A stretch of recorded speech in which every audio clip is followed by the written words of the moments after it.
The movie starts off with a girl introducing herself as Qingdan. She's soon turning 29 and relishes on the fact that many influential personalities kick-started their career when they were 29. Qingdan is almost sure that the next 29-year-old to take over the world will be her. In fact, she is absolutely right. Let us see how. She imagines herself being on the top of the world with the capability to change the world. Her imagination runs wild and she envisions that just a mere sneeze of hers could cause the whole world to shake and people to be stunned. She believes she's no less than a Superman. But then, she realizes this was all a daydream and she's standing in the middle of a busy road. She quickly scurries away. In the real world, she isn't really influential but just a normal girl. Different people have different definitions of a perfect life. It may be having the perfect wedding for some, but it's very different for Qingdan. She wants to make it big. At her cousin's wedding, she congratulates the couple who instantly recognize her and they talk about her boyfriend. She accidentally tears off the bride's dress while complimenting her. Qingdan's boyfriend drags her away and asks her to go home because he's secretly embarrassed. But she doesn't understand and insists on staying till the end. She keeps on drinking until she's fully wasted and starts to create a scene at the wedding by approaching whomever she wants. The guests are embarrassed for her and finally, two of her friends drag her limp body away. Lao Zheng, a boxer and business owner who's really manly, along with Emmy, Qingdan's best friend and roommate, try to help her away from the wedding. Emmy is an actuary and works long hours because of an extremely unreasonable boss. The two of them drop Qing to her apartment and Lao Zheng runs away, leaving Emmy alone to deal with a very drunk Qing. She's exhausted but does the job anyway. The next day, she gets late for work and rushes to her workplace where she gets yelled at by her boss for procrastinating all the time. She's still hungover so blatantly answers to the boss's angry remarks. This causes her to get fired. She goes on a fit of rage, embarrassing herself once again, causing all her co-workers to laugh at her. But that doesn't stop her from manhandling her boss right before leaving. Towards the end of the day, Qing goes to a restaurant for dinner. She leaves her boyfriend a message to join her for dinner. Much to her dismay, her boyfriend does enter the restaurant but with another girl clinging to his arms. She quickly hides under a table to see what's going on. Her boyfriend and the other woman sit at the table under which she's hidden. But unfortunately, her boyfriend calls her that instant and her phone rings. Embarrassed, Qing runs out of the restaurant with the table still on her head. Her boyfriend ends up seeing her and tries to stop her, but Qing runs away. She's heartbroken and devastated to see her boyfriend cheating on her. It's like the whole world has frozen for her. Time has stopped and the pain seeps through. It's finally her birthday but no one seems to care. She's all alone in the city and sits under a tree thinking about all that's happened. They all end up bailing on her. Tears roll down her eyes as she realizes there's no one for her. Just then, her mother calls. She's the only one who seems happy for Qing and wishes her a very happy birthday. Her father comes rushing to talk to her. They live far away from Qing and want her to move with them as there's plenty of good jobs there too. Her parents are moving to a better place with adequate space for Qing too. They're the only ones ecstatic about their daughter's birthday. She lies to her parents saying a huge party has been organized for her so they don't worry about her. She quickly hangs up, not being able to handle the pain anymore. Qing goes back to her apartment only to actually find a surprise for her. She's very happy even though she doesn't show it.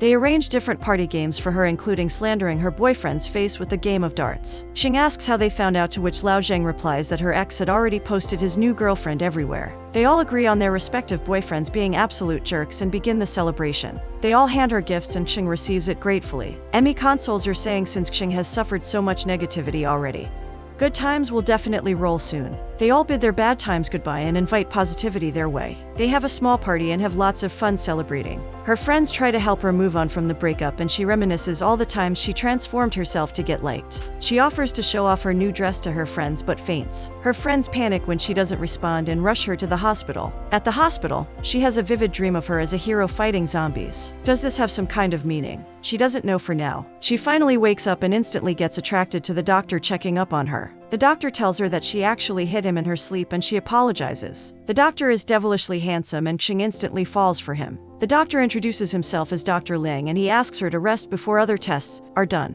As he leaves, she instantly tells her friends about her liking towards the doctor and starts to tidy herself up more. She goes to do a biopsy soon and is told to wait for Dr. Liang. She poses and makes sure to sit in a seductive way for the attractive doctor to see. But instead an old doctor makes his way to her. She faints on sight after seeing this. She wakes up to a small boy scribbling on her face, which attracts a lot of weird looks and laughs. She's confused at the reactions and looks at the mirror only to find that she was walking around like a cheap pirate. She goes to threaten the kid but his father walks in and introduces himself. Qing pretends to love the kid until he goes away and then scolds the kid. The kid, whose name is Maodu, and her have a fun banter until Dr. Liang walks in the room. She acts all helpless around him to gain some sympathy from him. Maodu and Qing start bickering again and the doctor leaves. The next day, Qing's friends come to visit her. Maodu mocks Lao for being too manly. Qing goes to her examination again and sees the patients fighting amongst each other. One of them glares at Qing and leaves. During the exam, the doctor sticks a very long needle in her back and the pain is unbearable. Mao and Qing, who are now close, talk to each other about the pain, but Mao hits her on the very spot which was punctured for the exam. Qing hits Mao out of reflex and he starts bleeding. The doctors rush to his side, but Mao lies, saying he fell to everyone. Qing is touched by this gesture. Mao explains to her that his shots caused his hair to fall out, and that's when Qing realizes she has cancer. The whole world stops spinning and everything comes to a halt. She faints and she starts dreaming about romancing the doctor again. Despite the severity of her care, she still manages to keep a smile on her face and always be cheerful. She's also deeply infatuated with Dr. Liang and doesn't want to lose him. It's like the world starts spinning again when the doctor comes. Qing dresses up all pretty for the doctor in a deep V-neck and creamy bright red lipstick. Qing pursues the doctor all day to get his attention but fails miserably. But then, she hears a group of scary-looking men searching for Dr. Liang. Afraid of what they might do, Qing grabs Dr. Liang from the hallway and they hide in a closet. The doctor is completely confused as to what's happening and why is Qing dressed that way in a hospital. She explains the whole situation to him. Dr. Liang tells her not to wear makeup as he wouldn't be able to give an accurate physical diagnosis. And besides, she looks pretty without makeup too. Qing blushes as she hears that and agrees. Qing feels Dr. Liang's heart racing and teases him. But he awkwardly replies that it's due to lack of oxygen. Qing giggles at that and flirts with him some more. They get out of the closet just when a group of nurses passes by them. The nurses run away giggling and the scary-looking men approach the doctor again. Turns out they're Mao Duo's relatives who are here to donate some money for his operation. But the doctor tells them they can't find a donor to treat Mao, which is why he is being sent home. Qing is devastated to hear that. The little child may or may not get a new shot at life, which breaks her heart. At the ward, Mao's father can barely hold his emotions while talking to his son. But Mao's just happy that he gets to go home for the time being. Qing tries her best to keep herself distracted from the fact that she herself has a malignant tumor in her. Qing also tries to keep Mao happy and distracted from his pain by telling him stories. The next day, Mao leaves, but before leaving, he tells Qing a secret. He tells Dr. Liang's girlfriend also died from a disease a long time ago. Mao leaves and Qing visits Dr. Liang. He consoles her, saying that he'll cure her and she has to trust him. She hands him her life and they have friendly banter for the rest of the night. The doctor leaves, and as he leaves, he sees her pretending to stab and punch herself in a funny manner. Qing's friends finally find out about her complicated condition but contemplate telling her as they don't want her to lose hope. Just then, Qing comes over and her friends accidentally tell her she has a tumor. But instead of being depressed, she is actually ecstatic and relieved because she doesn't have leukemia. Her friends are shocked at her reaction. Her friends do not know how to tell her it's malignant and cannot just be cut off. But Qing is too happy to listen to any of it and leaves. Her friends get hopeless by the second. They're all crying, thinking they're gonna lose her. On the other hand, Qing gets a new roommate. Her name is Xia Meng and fights all the time. Qing is intimidated by Xia Meng. Qing's condition deteriorates by the day. Her parents come soon and Dr. Liang explains that her condition is complicated and cannot be cured fully. Rather, her life can only be prolonged for a couple years using chemotherapy. Qing is already a late-stage cancer patient. Her parents are wrecked to hear this but keep themselves strong. Dr. Liang comes and asks about her health and Qing blushes again. But Qing's hair starts falling and she gets concerned. That day, she sees Xia Meng fight with a guy who leaves her stranded at the hospital. She cries all day and night and Qing tries to help her. In return, Xia offers her beer. They get drunk and go for a night ride. They share each other's stories and promise to leave an impact on the world when they get another shot at life. Qing finds out that Xia is already bald and realizes it's coming for her too. Xia helps her shave off her head to prevent just chunks of hair falling everywhere. She closes her eyes while shaving, and when she opens it, her friends surprise her by shaving off their heads too. Qing's heart becomes full to see the love they have for her. They click a picture as a memorial and decide to enjoy life to the fullest. Xia and her get closer than ever. They go on photo shoots and wig shopping. At dinner, Qing and her group go to a high-end restaurant. But her ex-boyfriend, let's call him Jack, is there with his new girl too. Qing's friends plot against him for what he did to her. When he goes to the washroom, Qing's friend tells Jack's new girl that he's actually gay, and they even dated. On the other hand, Xia meets Jack and makes him seem as if they had some fun in the washroom. She even puts hand wash on his crotch to make it seem obvious. The enraged girlfriend goes to the bathroom after hearing Qing's friend's words and sees the waiter help Jack wash off. But after Qing's friend's story, she mistakes them for having fun up in the bathroom. Qing and her friends laugh heartily after the girl dumps him. They happily make their way out of the restaurant to see it snowing outside. They tumble and have a lot of fun in the snow. Qing keeps on getting recurring dreams of being chased by zombies, which alters her bodily functions. The doctors try their best to wake her up, But in her dream, she's getting choked by a zombie. Dr. Liang comes just in time to save her and she's brought back to her senses. Dr. Liang is stressed about Qing after the promise he made to her that he'd help her. He's extremely worried and even throws up. Secretly, he cares for her too. The next day, Dr. Liang and Qing go for a walk together and chat.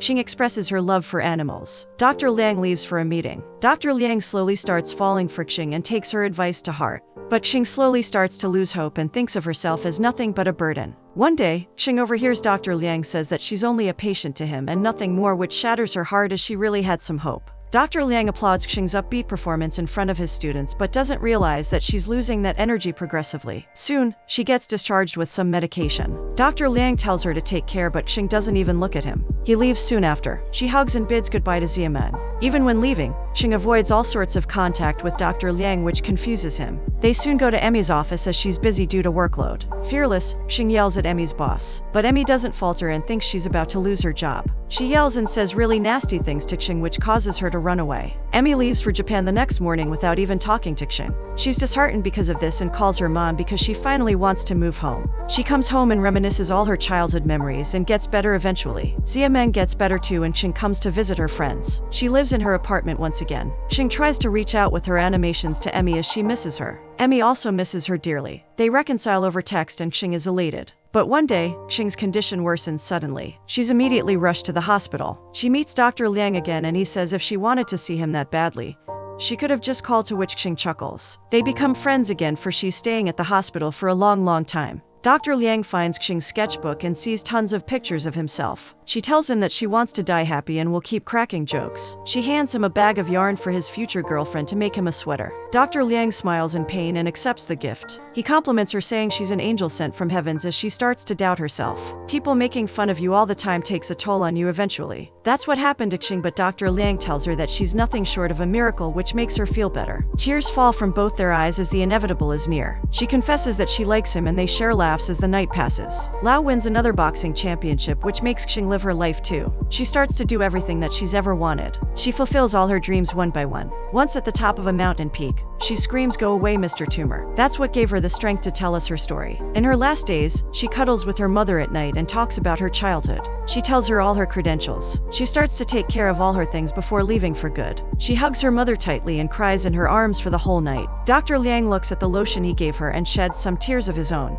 Everyone else moves on, but Qing is halted with nothing but a smile on her face. By the time Emmy comes back from Japan to visit Qing, she's already gone. She has lost her battle. They're all devastated as they don't have Qing with them anymore. At her funeral, her own video is played to commence her funeral. She thanks everyone for being there for her and asks them not to cry for her anymore. She wishes all of them to live their life happily and that she's always going to be with them. She finally ends her own eulogy with a smile on her face.